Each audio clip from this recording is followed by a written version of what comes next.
Hello everyone, welcome to my channel. So बनाइए खाना और परोसिए प्यार. माझ्या चॅनलवर नवीन असाल तर नक्की सबस्क्राईब करायला विसरू नका. बेल आयकॉन प्रेस करा माझ्या नवीन व्हिडिओच्या नोटिफिकेशनसाठी. तर आज आपण बघणार आहोत मस्त आणि इझी जे घरामध्ये अवेलेबल साहित्य आहे त्याचा वापर करून आपण मस्तपैकी असे कटलेट बनवणार आहोत, जे की लहान मुलांना फार आवडतात. आणि माझ्या मुलगीसाठी हे कटलेट्स स्पेशल मी आज केलेले आहेत, बनवलेले आहेत.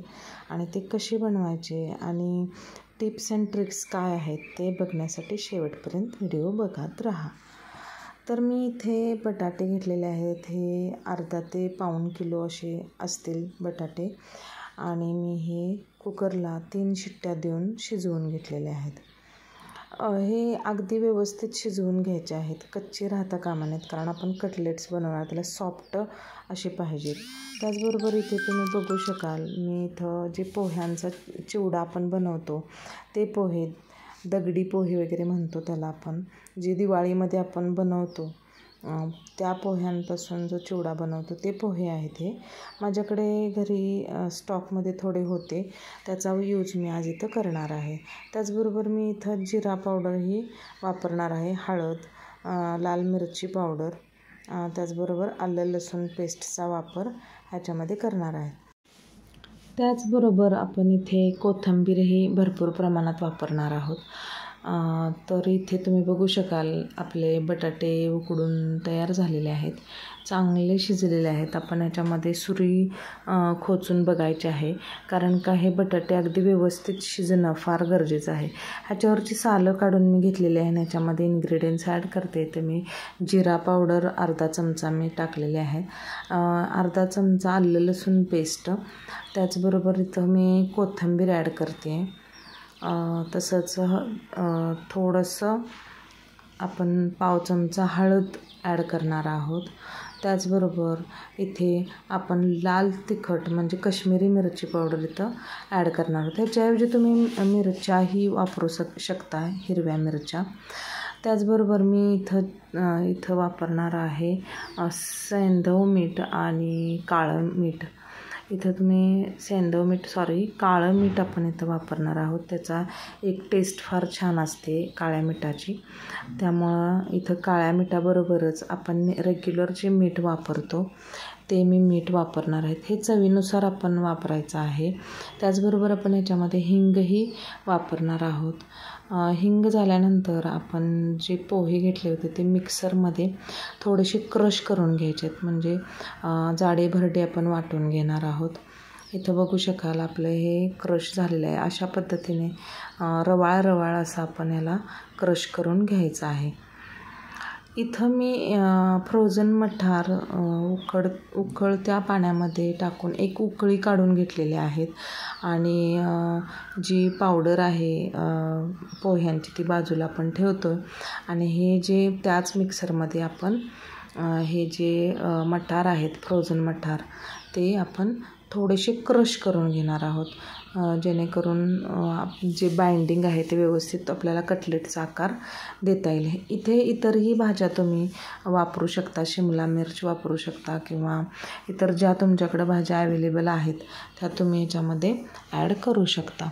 पण माझ्याकडे जे इन्ग्रेडियंट्स अवेलेबल होते ते मी यूज करून हे कटलेट्स अगदी पटपट होतील अशा पद्धतीने इथं बनवलेले आहेत. स्मॅशरने हे बटाटे आणि हे जे मिश्रण आहे सर्व स्मॅश करून घ्यायचं आहे, अगदी एकजीव करून घ्यायचं आहे.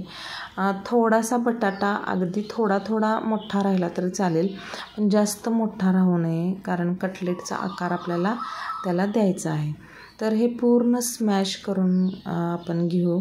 इथं आपण पूर्ण हे स्मॅश करून घेतलेलं आहे, तुम्ही बघू शकाल, अतिशय छान. आणि इथं थोडंसं आपण टेस्ट करून बघायचं आहे की मीठ किंवा तिखट किंवा अजून काही ह्याच्यामध्ये कमी आहे का. टेस्ट करून बघितल्यानंतर आपण ह्याचे छोटे छोटे कटलेट्सचे आकार, म्हणजे तुम्ही कटलेट्सचे वेगवेगळे आकारही करू शकता. मी इथं सर्कलच केलेलं आहे. तुम्ही ते कटलेटचे जे मोल्ड मिळतात, त्या मोल्डमध्ये टाकूनसुद्धा याला वेगवेगळे स्टार किंवा अजून हार्टचे आकार असे वेगवेगळे आकार देऊनही कटलेट्स बनवू शकता. पण मी इथं गोलच आकार इथं बनवलेला आहे. आणि आपण हे कटलेट जे आहेत आपण जे पोह्याचा मिक्सर करून घेतलं होतं त्याच्यामध्ये आपण घोळवायचं आहे. इथे तुम्ही तुमच्याकडे जर ब्रेड क्रम्स अवेलेबल असतील तर तुम्ही ब्रेड क्रम्सचाही वापर करू शकता. पण मी इथे ह्या वेगळ्या पद्धतीनं यूज ह्याचा केलेला आहे. तर अतिशय छान झाले होते. आणि ह्याच्यामध्ये मी हे एक विसरलं होतं माझं की जे मी पोहे जाडसर असे भरडून घेतले होते, वाटून घेतले होते, ते मी ह्याच्यामध्ये ॲड करायचं विसरलं होते. आणि आता ह्या स्टेजला मी इथं ॲड करून घेणार आहे. कारण त्याच्यामध्ये जर पाणी राहिलेलं असेल चुकून तर हे कटलेट्स आहेत ते परत असे थोडेसे सॉफ्ट होऊ नये, अगदी बाइंडिंग व्यवस्थित राहावं याच्यासाठी मी ह्याच्यातला जो थोडा जे आपण क्रश करून घेतलेला आहे पोह्याच्या चिवड्याचं जे क्रश करून घेतलेलं आहे पीठ ते आपण ह्याच्यामध्ये आपल्या सोयीनुसार आपल्या आवडीनुसार आणि बाइंडिंग व्यवस्थित होईल अशा पद्धतीने आपण ह्याच्यामध्ये ॲड करून घेणार आहे. मी जवळजवळ 1 ते 3 टेबलस्पून अशा पद्धतीने मी ह्याच्यामध्ये ते ॲड करून घेतलेलं आहे पीठ. आणि आपण हे सर्व जे कटलेट आहेत ते अगदी व्यवस्थित करून एका ताटामध्ये ठेवून घेऊ.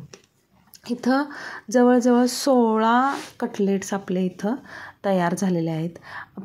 परत एकदा शुभ आकडा, जसा की पोळ्या जेव्हा मी बनवल्या तेव्हा 21 गोळे झाले होते पुरणाचे, तसे इथे 16 कटलेट्स बनवून तयार आहेत. मी इथं वंडर शेपचं पॅन ठेवलेलं आहे गॅसवर. आणि थोडंसं तेल आपण ह्याच्यावर टाकून घ्यायचं आहे, किंवा बटर किंवा तूप तुमच्या इच्छेनुसार तुम्ही करू शकता. किंवा तुम्ही डायटिंगवर असाल तर वंडर शेपची जर तुमच्याकडे कढई किंवा हे असेल तर तुम्ही त्याच्यावर शॅलो फ्राय करू शकता. इथं डीप फ्राय करायचं नाही आहे, कारण का डीप फ्राय करण्याची तर आवश्यकता नाही, कारण सर्वच इन्ग्रेडियंट शिजलेले आहेत. इथं तुम्ही बघू शकाल मी एक कटलेट कट करते, तर अतिशय छान बाइंडिंग झालेलं आहे. असं कोणताही ब्रेड क्रम्स न वापरल्यामुळं काही फरक पडला असंही झालेलं नाही.